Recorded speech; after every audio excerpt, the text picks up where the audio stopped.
हे hi hello नमस्कार good morning. मी गणेश उपवाड आणि स्वागत आहे तुमचं माझ्या यूट्यूब चॅनलमध्ये. यूट्यूब चॅनलचं नाव पण गणेश उपवाड हेच आहे. आपण महाराष्ट्राचा भूगोल हा विषय बघत होतो आणि प्रामुख्याने यामध्ये जवळपास 3 चॅप्टर आपण कम्प्लीट केलेले आहे. आता आपण चौथ्या चॅप्टरला सुरुवात करत आहोत आणि हे चौथं चॅप्टर आहे नदी प्रणाली, विशेषतः महाराष्ट्राच्या संदर्भात. तर आता आज आपण जे नदी प्रणाली बघणार आहोत ते आहे नर्मदा नदी प्रणाली. विशेषतः महाराष्ट्राचा भूगोल या अनुषंगाने जर बघतो म्हणलं तर नर्मदा नदी या संदर्भात फार प्रश्न येत नाहीत आणि आले तरी ते खूप इझी लेवलचे येते. कारण नर्मदा नदी महाराष्ट्रामध्ये फक्त 54 किलोमीटर वाहते. तर त्या अनुषंगाने जे टू द पॉइंट क्वेश्चन येऊ शकते तर ते आपण माहिती बघणार आहोत आणि भारताचा भूगोल यामध्ये आपण सविस्तर नर्मदा नदी प्रणाली याबद्दल माहिती घेऊया. थोडक्यात इथं आपण काही महत्वाचे नदी जे नर्मदा नदीला मिळते त्याबद्दल आपण नोंद केलेली आहे.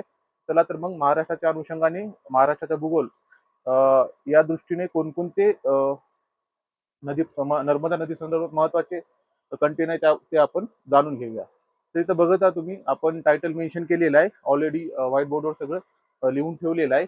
तर नर्मदा नदी ही मैकल पर्वत या पर्वत शृंखलामध्ये जे अमरकंटक पठार आहे किंवा शिखर आहे, तर तिथं नर्मदा कुंड इथून नर्मदा नदीची उगम होते आणि नर्मदा ही पश्चिमवाही नदी आहे. म्हणजे नदी ज्या दिशेने वाहत असते तर त्या दिशेने वाहणारे नदीला त्या दिशेचं नाव दिल्या जाते. तर नर्मदा नदी ही प्रामुख्याने पश्चिम या दिशेकडे वाहते म्हणून ती पश्चिमवाहिनी नदी आहे. आणि पश्चिमेकडे जितक्याही नद्या वाहतात त्यापैकी पश्चिम दिशेला वाहणारी सर्वात मोठी नदी पण नर्मदा नदी हीच आहे. त्यानंतर तापी नदी आहे. आणि दोन सर्वात लांबीच्या दृष्टीने जर बघतो पश्चिमवाही नद्यामध्ये नर्मदा नदी 1 नंबरवर आहे.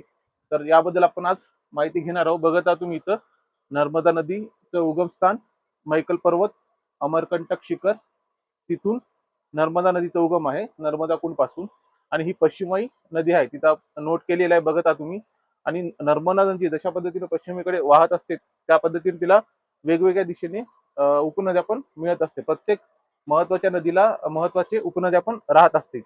आता आपण महाराष्ट्राचा भूगोल हा विषय बघत आहोत त्या अनुषंगाने उपनद्या फारशा महत्वाच्या नाही आहेत, तरी पण आपण काही महत्वाच्या उपनद्या ऍड केलेल्या आहेत. ज्या पद्धतीनं परीक्षेचं पॅटर्न बदलत आहेत आणि इन डिटेल मध्ये क्वेश्चन येत आहेत, तर इथं आपण महत्वाचे 3 उपनद्या आपण मेन्शन केलेल्या आहेत. तर बघू शकता तुम्ही.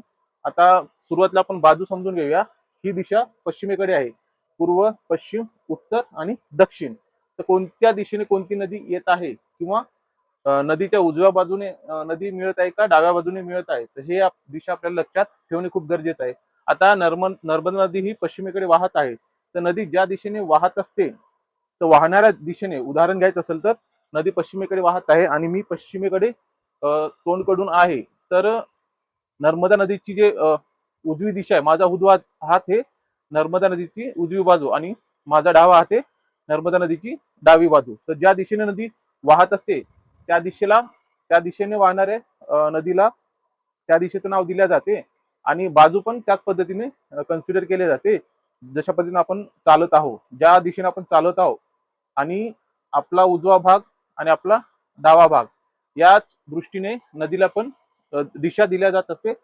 पश्चिमेकडे नदी वाहत आहे, पश्चिमेकडे वाहणारी नदी झाली आणि पश्चिमेकडे वाहत असताना आपली उजवी बाजू नदीची उजवी बाजू आणि आपली डावी बाजू नदीची डावी बाजू अशा पद्धतीनं दिशा पण दिलेली असते. तर तुमच्या लक्षात आलं असेल, नर्मदा नदी ही पश्चिमवाही नदी आहे आणि महत्वाची तिला सुरुवातीला केंडोनी नदी येऊन मिळते. त्या अगोदर बोरनेर नदी येऊन मिळते. बोरनेर नदी ही दक्षिणेकडून किंवा डाव्या बाजूने, आता ही इथं पण बाजू पण नोट केलेलं आहे. नदी या दिशेने वाहत आहे तर वाहणारी जी दिशा झाली त्या दिशेकडे तोंड करून जेव्हा आपली बाजू किंवा नदीची उजवी बाजू आणि डावी बाजू आपण ठरवत असतो, तर आता डाव्या बाजूने किंवा दक्षिणेकडून नर्मदा नदीला 4 महत्वाच्या नद्या येऊन मिळतात. त्यापैकी सर्वात महत्वाची नदी तवा नदी आहे आणि नर्मदा नदीला मिळणारी सर्वात लांब नदी पण तवा हीच नदी आहे. तर महाराष्ट्राचा भूगोल यामध्ये प्रामुख्याने तवा नदी हे लक्षात ठेवणं खूप गरजेचं आहे. तवा नदी आणि कोलार नदी हे दोन नदी लक्षात राहते. तरी पण आता इथं आपण बघून घेऊया दक्षिणेकडून जे 4 प्रमुख नद्या येऊन मिळतात किंवा डाव्या बाजूने. पहिलं आहे बुरनेर नदी, त्यानंतर आहे बंजर नदी, त्यानंतर आहे तवा नदी आणि त्यानंतर शेवटी आहे गंजल नदी. असे 4 प्रमुख नद्या डाव्या बाजूने किंवा दक्षिणेकडून नर्मदा नदीला मिळतात. त्याच पद्धतीने उजव्या बाजूने किंवा उत्तरेकडून टेंडोनी नदी, हिरण नदी आणि कोलार नदी अशा प्रमुख नद्या येऊन मिळतात. तर महाराष्ट्राचा भूगोल या अनुषंगाने तवा नदी लक्षात राहू द्या. तवा नदी खूप महत्वाची आहे. नर्मदा नदीची प्रमुख उपनदी तवा नदी आणि ती डाव्या बाजूने किंवा दक्षिणेकडून नर्मदा नदीला मिळत असते. तर हे झाले नर्मदा नदीचे प्रमुख उपनद्या. त्यानंतर नर्मदा नदी यावर 2 महत्वाचे धबधबे आहेत. तर पहिला धबधबा आहे कपिलधारा धबधबा आणि त्यानंतर आहे धुवाधार धबधबा. आता हे धुवाधार धबधबा खूप महत्वाचा आहे. इथं आपण नोटही केलेला आहे. धुवाधार धबधबा जे की जबलपूर या जिल्ह्यामध्ये आहे आणि याच धबधब्याला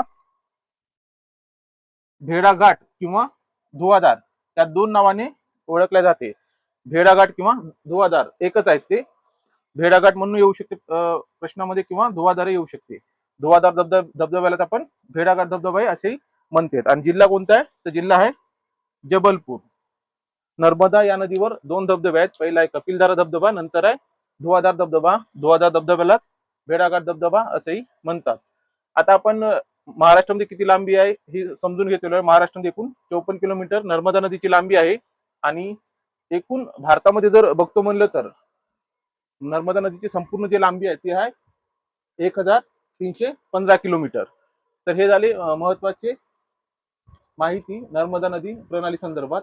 तसंच आता नर्मदा नदी जेव्हा वाहत असते हे पण खूप महत्वाचं आहे. कोणती नदी कोणत्या 2 पर्वत रांगाच्या दरम्यान वाहते.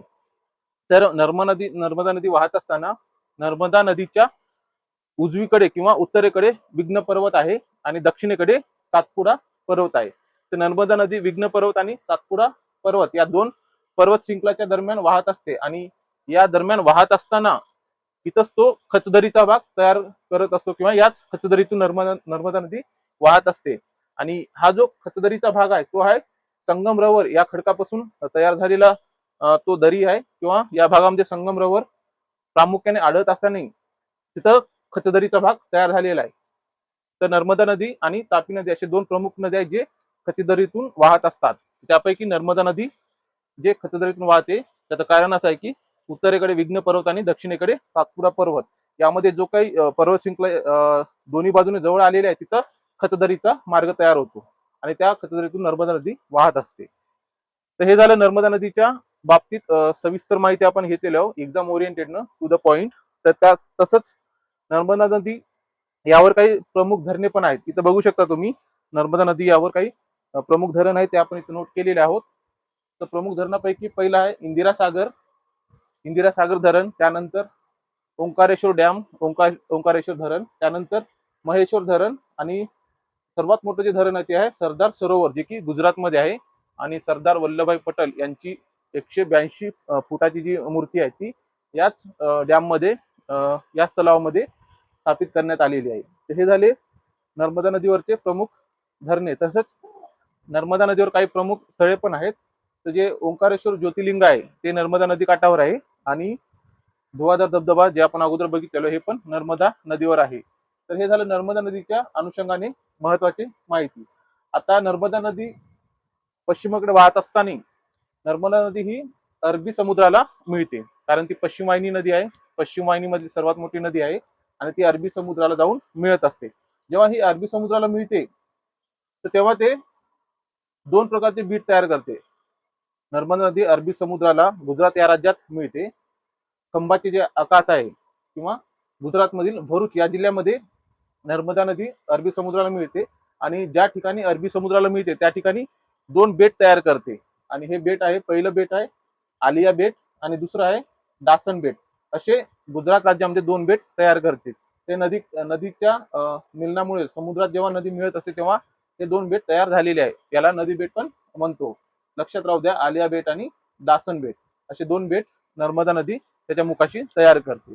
तर हे झालं नर्मदा नदीबद्दल महत्वाची माहिती आपण जाणून घेतलेली आहोत. तर चला तर मग नंतरच्या महाराष्ट्रातील जे अन्य नदी आहेत त्याबद्दल आपण सविस्तर माहिती घेऊया. तुर्तास एक गोष्ट लक्षात राहू द्या आता आपण उत्तरेकडून दक्षिणेकडे जात आहोत म्हणून आपण नर्मदा नदी ही नदी प्रणाली पहिले घेतली. याचं कारण असं आहे की उत्तरेकडून आपण दक्षिणेकडे जात आहोत, लक्षात राहण्यासही इझी होते. आणि इथं बघत आहे तुम्ही विघ्न पर्वत आणि सातपुडा पर्वताच्या दरम्यान नर्मदा नदी खोरे आहे. आणि याच अनुषंगाने प्रश्न पण येत असते, नर्मदा नदी कोणत्या दोन खोऱ्यामधून वाहते, किंवा तापी नदी आणि नर्मदा नदीला कोणते पर्वत शिखर वेगळे करते. तर या अनुषंगाने पण प्रश्न येतात. तर त्या अनुषंगाने आपण उत्तरेकडून दक्षिणेकडे जाणार आहोत. आज आपण नर्मदा नदी प्रणाली बघितलो, त्यानंतर उद्या आपण तापी नदीबद्दल सविस्तर माहिती घेणार आहोत. आणि त्याचे सविस्तर महाराष्ट्रातील जेवढे नद्या आहेत त्याबद्दल आपण सविस्तर माहिती घेणार आहोत. सोबत त्यांच्या उपनद्याबद्दल पण सविस्तर माहिती घेणार आहोत. तर या पद्धतीने लक्षात राहू द्या माहिती, कोणते पर्वत शृंखला कोणत्या नद्यांना व नदी खोऱ्यांना वेगळे करते. चला तर मग भेटूया नंतरच्या लेक्चरमध्ये.